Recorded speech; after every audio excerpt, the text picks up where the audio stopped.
After watching the 2024 season, it's become crystal clear that the Chargers desperately need a pass-catching tight end to boost their offensive arsenal. Now, one name is popping up strongly, and in this video, I will go thoroughly to see if he is a good option or not. What's up, Chargers fans? Welcome to the NFL Playbook Chargers. If you're new here, don't forget to hit that subscribe button. This channel is all about breaking down everything you need to know about the Bolts. Mark Andrews' future with the Baltimore Ravens is looking uncertain after that crucial playoff moment. And while his status, whether through trade or release, remains up in the air, the Los Angeles Chargers should be very interested in pursuing this all-pro tight end. The numbers don't lie. Even in 2024, Andrews put up 55 receptions, 673 yards, and 11 touchdowns, leading all tight ends. He ranked first in passer rating when targeted at 140.0 and topped the charts in average depth of target. At just 29 years old and 7 years into his career, he's a veteran who knows exactly what it takes to succeed in Greg Roman's system. Looking at the Ravens situation, they're heading into 2025 with only about $17 million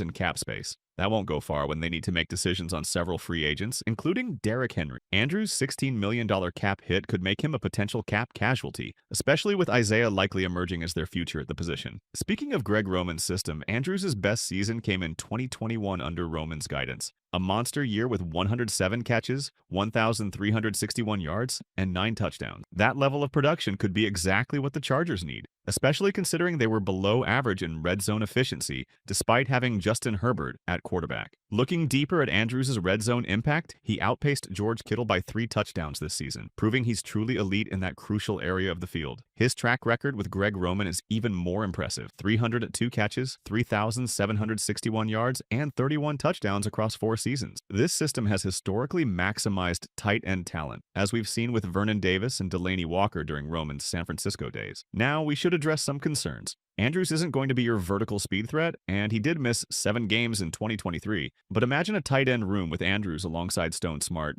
and Will Dissly. Suddenly, what's currently a weakness becomes a major strength for the Chargers offense. Andrews would be more than just another weapon. He'd be a proven performer who knows this system inside and out. That kind of security blanket for Justin Herbert could be invaluable, especially considering how well Herbert has performed when he's had reliable tight ends like Hunter Henry in his rookie season. From a trade perspective, this might be more achievable than people think. Similar to the Keenan Allen situation, Andrews' expiring deal and substantial cap hit might keep the asking price reasonable. The Chargers desperately need premier offensive talent, especially if they want to keep running 2 tight end sets. They need someone better than Will Dissly and Tucker Fisk, but there's another path forward through the draft. 2 names to watch are Tyler Warren and Colston Loveland. Warren, currently ranked as the 16th best prospect, is a versatile player who even ran Wildcat at Penn State. Loveland, ranked 22nd by ESPN, might be undervalued due to Michigan's quarterback situation this year. Both are complete tight ends who can impact both the passing and running game, something you don't always see from college prospects. After Brock Bowers' historic rookie season,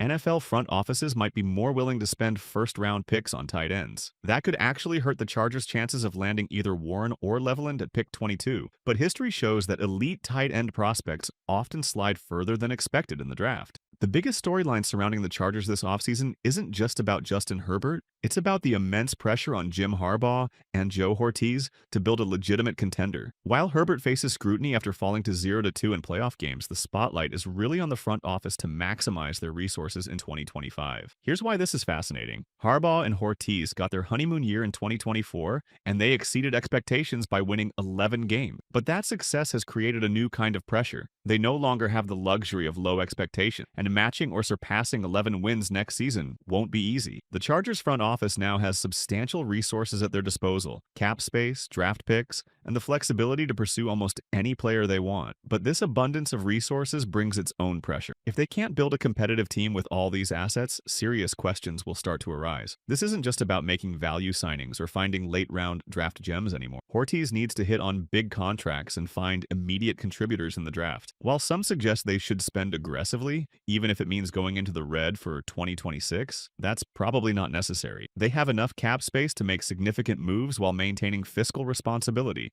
A stark contrast to Tom Telesco's approach. The reality is that Herbert will face pressure regardless of the team around him. That's the nature of being a franchise quarterback. But the scrutiny on him this year, despite not having a roster that could compete with the NFL's elite team, shows why this offseason is so crucial for management. They need to give him the supporting cast that matches his talent level. The national narrative won't remember the roster limitations or the circumstances, they'll just see Herbert's 0-2 playoff record. That's why the real pressure is on Harbaugh and Hortiz to build a team that can genuinely compete with the NFL's best in 2025. The Chargers have a chance to avoid the mistakes of their past. They failed to build championship-caliber teams around Philip Rivers in his later years, and they've struggled to do the same with Justin Herbert so far. Now they have another opportunity to get it right. Looking at the 2024 season, there's a strong argument that this could be the worst team we'll see under the Harbaugh era. And that's actually a positive. Despite potentially losing key players like Khalil Mack, J.K. Dobbins, Joey Bosa, Elijah Molden, Josh Palmer, and Poona Ford, the foundation being built is promising. Harbaugh has already accomplished something significant. He's helped eliminate the chargering culture, that tendency to play down to competition. In 2024, the Chargers consistently beat the teams they were supposed to beat, something that wasn't happening in previous seasons. Looking ahead to 2025, the offensive potential is intriguing. Even with all their limitations in 2024, Herbert led this group to become the 11th best offense in points per game. Getting into the top 10 next season is absolutely achievable, especially when you consider they're just starting to build the offense in Harbaugh's image. The pieces they need are clear: improved defensive line play, a more consistent running game, and additional pass-catching talent. What's fascinating is that Herbert has been elevating a supporting cast that honestly isn't even close to top-tier NFL talent. When you look around the league at teams like the Bengals, Lions, Packers, Vikings, Eagles, Texans, Dolphins, and Buccaneers, you see how much ground the Chargers need to make up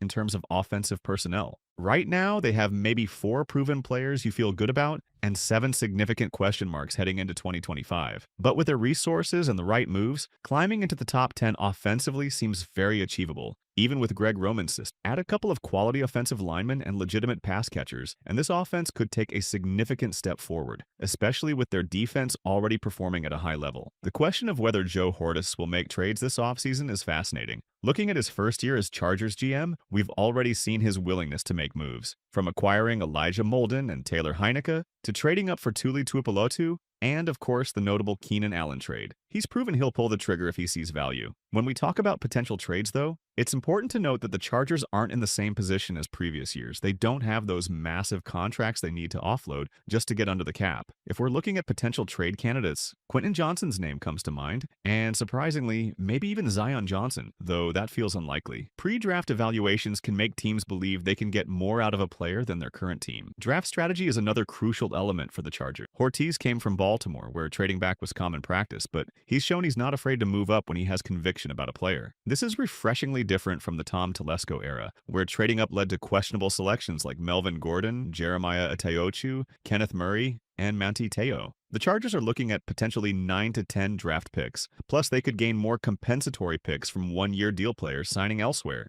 This gives them tremendous flexibility to move around the draft. However, when it comes to addressing the guard position, the draft might not be the best solution. The top guard prospect, Tyler Booker from Alabama, is ranked 23rd overall, and the second best option is around 47th. Neither timing really works with the Chargers' draft positions and needs. Instead of drafting guards, the smarter play might be to target proven NFL commodities in free agency. The importance of interior offensive line play has been highlighted throughout this year's playoffs, and the Chargers have the cap space to pursue established veterans. While they can still draft for depth and development in later rounds, they need immediate impact players to protect their investment in Justin Herbert. So the Chargers have a crucial offseason ahead, filled with opportunities to solidify their roster and make a push to compete at the highest level in 2025. Now it's your turn. What's the one move you think the Chargers must prioritize this offseason to become legitimate contenders? Let me know in the comments. And if you enjoyed this breakdown, don't forget to like the video, subscribe for more Chargers content, and turn on notifications so you never miss an update. Catch you in the next one.